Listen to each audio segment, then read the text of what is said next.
This video starts with question number 1 of your Unit 7, Unit 8 Review 2 worksheet. The first question is, using triangle ABC, name the sides, or name the side, we should actually fix this, name the side opposite to angle A.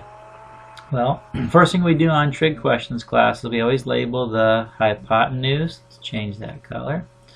Label the hypotenuse, which is AB. That's the longest side that doesn't touch the right angle. So for angle A, the opposite side is CB. It's the leg that doesn't touch angle A. So that is CB. That means adjacent must be AC, and the hypotenuse we already identified is AB. Now if angle B is our reference angle, then the opposite side to angle B is AC. It's the leg that doesn't touch angle B, so that's going to be AC. And then of course adjacent to angle B is the leg that touches angle B, and that is CB. Alright, question number 2. Using the same triangle ABC, find the trig ratios. Well, when I do trig ratios, I'm going to be writing SOHCAHTOA.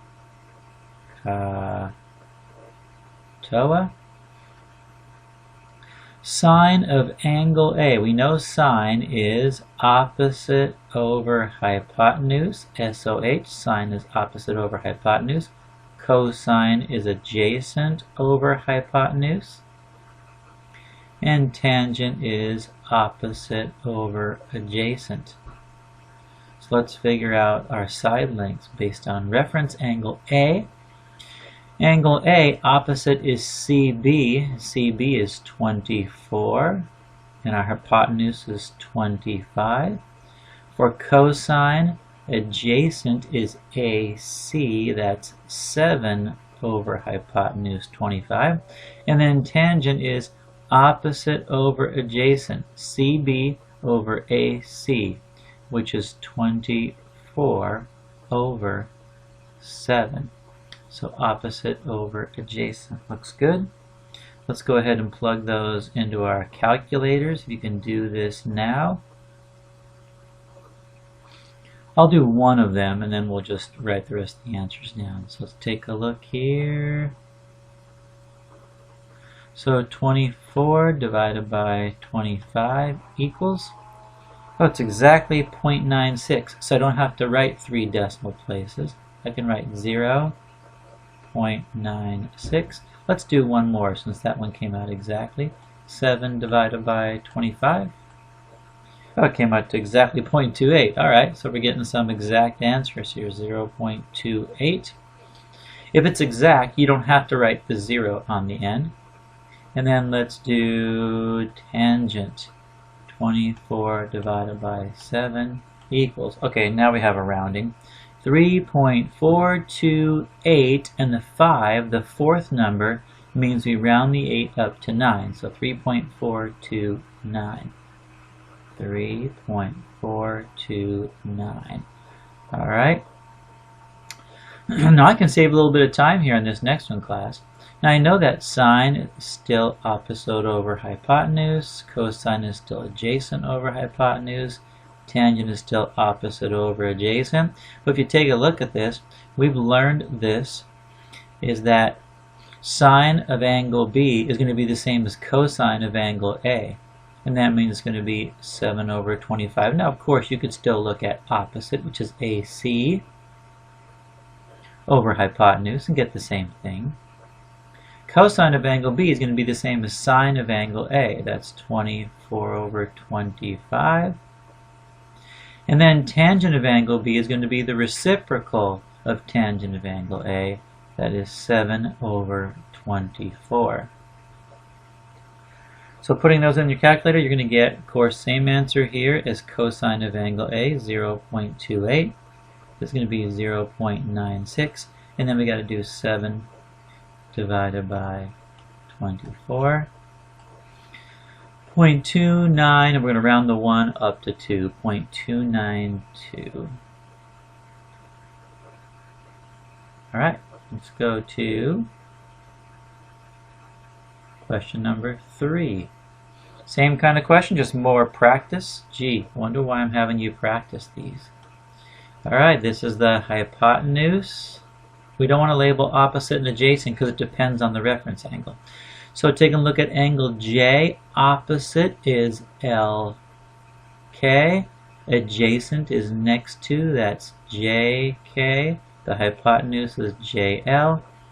Opposite of angle L is this leg that doesn't touch L, that's JK.